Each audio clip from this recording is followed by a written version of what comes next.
Isa sa hindi pwedeng mawala sa kusina ng mga Pinoy ang asukal. Pero bago natin malasap ang tamis nito, hindi biro ang pagdadaan ng proseso. Tinuturing na sugar bowl of the Philippines ang Negros.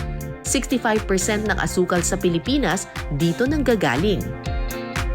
Halos 80% nga ng agricultural land sa Negros natatamnan ng tubo. Pero paano nga ba ginagawa ang asukal mula sa tubo? Noon pa man, talagang pangunahing industriya na dito sa Negros ang mga tubuhan. Ngayon, medyo humina na lang talaga yung sugar industry. Pero hanggang ngayon, meron pa rin mga sakada at saka mga tapasero na ito na yung talagang kanilang pangunahing hanap buhay. Katulad nito si Kuya Walter. Hi Kuya Walter, magandang umaga po sa Magaling inyo. po, ma'am. Kayo po, tapasero o sakada?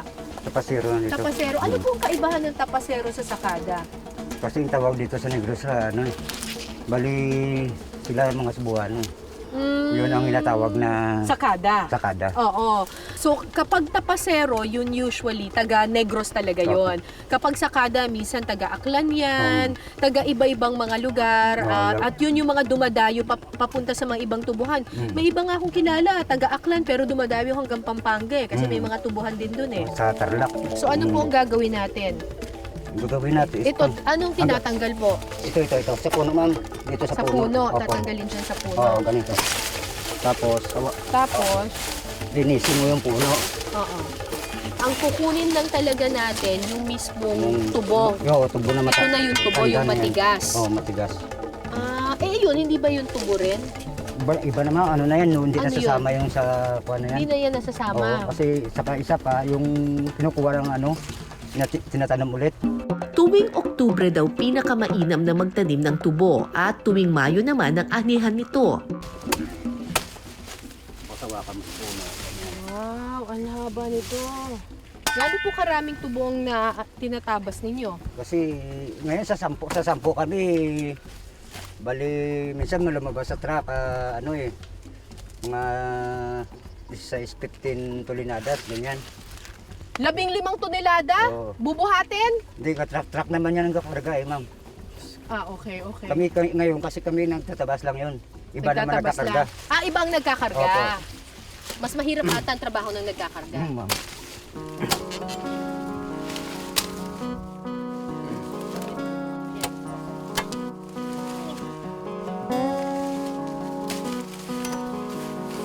Gaano katagal bago ito magtubo ng ganito? Sa ngayon mga 12 months man, ma'am, 12 months. 12 months? Oo. Ay, isang taon din pala, no? Mula alas 5 ng umaga hanggang alas 6 ng gabi, walang tigil sa pagtatagpas at pagbubuhat ng tubo sina Walter at iba pang tapasero. Umulan man o umaraw, tuloy-tuloy ang trabaho.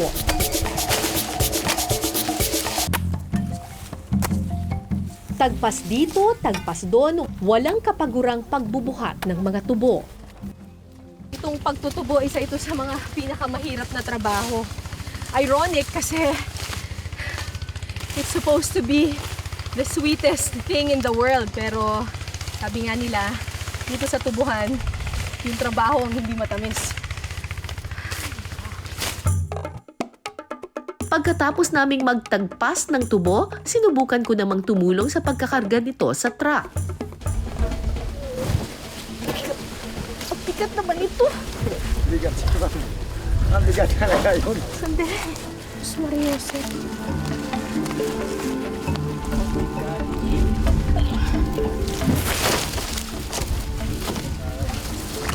Bigat nun, ah.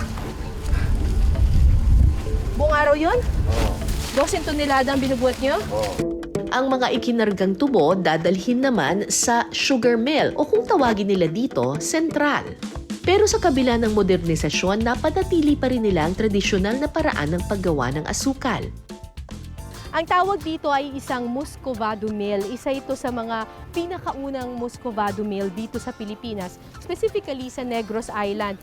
Alam mo, ito yung ginagamit noong pa, noong 1800s ng ating mga ninuno. Kasi kung titingnan mo yung makina, nakasulat 1873. So makikita ninyo, itong tubo, napakatigas nito.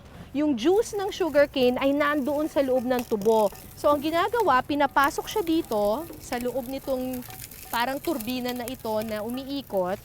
Tapos, ito na yung mismong pipiga doon sa tubo. Dito ngayon lalabas yung sugarcane juice. Ayan, ang tamis-tamis niyan. Pero ang tanong, paano nga ba umaandar itong buong makina na ito, itong buong mekanismo na ito? Dati naman wala namang kuryente yung ating mga ninuno. Ang kuryente nila, ayun oh, yung kalabaw na yon, siya ang nagpapaikot dito sa buong Muscovado mill na ito.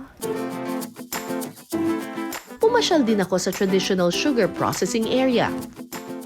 So after you get the juice from the raw sugarcane, where does it go? We put it into these kawas, and it's boiling. You can see it's boiling in there, and the juice will boil, and it comes in with, it's mostly water in the juice. So we have Okay. to boil the water out, and as the water comes out, it will concentrate to a syrup. Take So it when out, you squeeze out the juice, it's not this color. sort of a greenish brownish. Greenish color. brownish Yeah. color, and then you boil it continuously so that the water in the juice will evaporate. Correct. And it will leave us just the The sweetness. good stuff. So that's a syrup. When it gets more concentrated, at just the right time, we'll scoop it out. It'll come down into this tray. When it comes out, we stir it with the shovels, and it'll turn into Muscovado sugar. So nakikita ninyo yung dito sa part na to, oh, medyo tuyo na siya oh.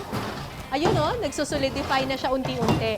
Kanina para lang siyang tubig, 'di ba? Pero ngayon unti-unti na siyang nagiging mas malapot. Ibig sabihin, lumalamig na siya at nagiging solid form na siya. So lalagyan na natin ngayon ng electric fan para matuyo na siya. Baka dumikit, kuya! Para naghahalo lang ng semento. Pero kailangan continuous yung paghahalo kasi ayaw natin masyado siyang magdikit-dikit-dikit. Mahihirapan na tayo na durug-durugin siya.